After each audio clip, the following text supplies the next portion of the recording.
Amenyo agira umumaro ntarondoreka dore ko adufasha mu mibereho ya buri munsi. Hari ibisimba kuri iyi si ushobora gusanga bifite amenyo ibihumbi, urugero nk'igifukera. Kimwe nuko hari n'izindi nyamaswa zitagira iryinyo na rimwe. Ikibazo kibanza cyo kwibaza ni umuntu afite amenyo angahe? Ese hari amahirwe menshi yo kwisubiza iki kibazo wenyine uhereye kuri wowe ugahera ku murongo ubara ukagera ku ryinyo rya nyuma ukabona uwo mubare? Twigishijwe mu mashuri twagiye ducamo ko umuntu agira amenyo 32 iyo ari mukuru, naho yaba umwana akaba afite amenyo 20.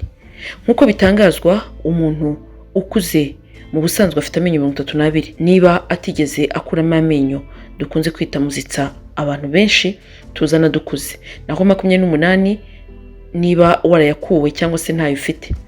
Amenyo ya muntu rero ugabanyijemo ibyiciro ukurikije aho aherereye, imiterere n'imikorere cyangwa se akamaro kayo, imbere hagati no hagati ni 8, ya yandi bita incisors, ane hejuru n'andi ane munsi, akaba adufasha hanini ibintu bibiri: kuruma no kuvuga.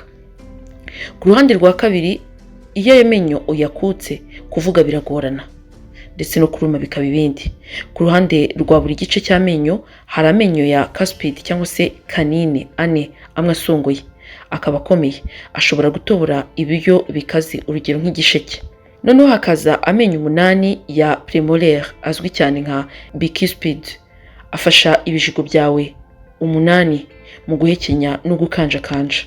Hakaza andi menyo 4 ya third molars, rimwe na rimwe yitwa muzitsa, yo akaba aherereye inyuma cyane, byose hamwe bikaba amenyo 32. Icyakora amenyo y'umuntu mukuru ntabwo angana n'ay'umwana. Umwana agira amenyo 20 gusa, ariyo incisive 8, canine 4 ndetse n'ibijigo 8.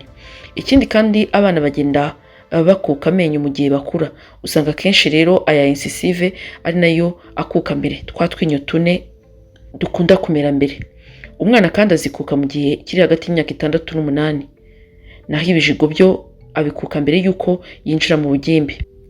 Inzira z'amenyo ya buri muntu rero ziratandukana, kandi ntabwo umuntu mukuru wese afite amenyo 28 cyangwa 32, biterwa n'impamvu zitandukanye. Nkuko bisobanurwa, ibishobora nanone guterwa nuko amenyo amwe ahura no kubora ndetse no kumungwa, cyane cyane ibijigo cyangwa se ibindi bibazo. Binabaho kandi ko umuntu ashobora kugira imiterere idasanzwe aho amenyo umwe aba ntayahari cyangwa se bakagira andi menyo azwi nka chompers nk'inyongera ku yasanzwe, ayo bakunze kwita impingikirane. Hagati aho kandi wibuke ko ibibazo by'amenyo bigaragaye mbere umuntu ashobora kubyivuza bigakira, ndetse akaba yagira amenyo agiye ku murongo ugereranyije n'ayandi. Utu ni tumwe rero mu tuntu tw'ingenzi wakamenyeye ku menyo yawe.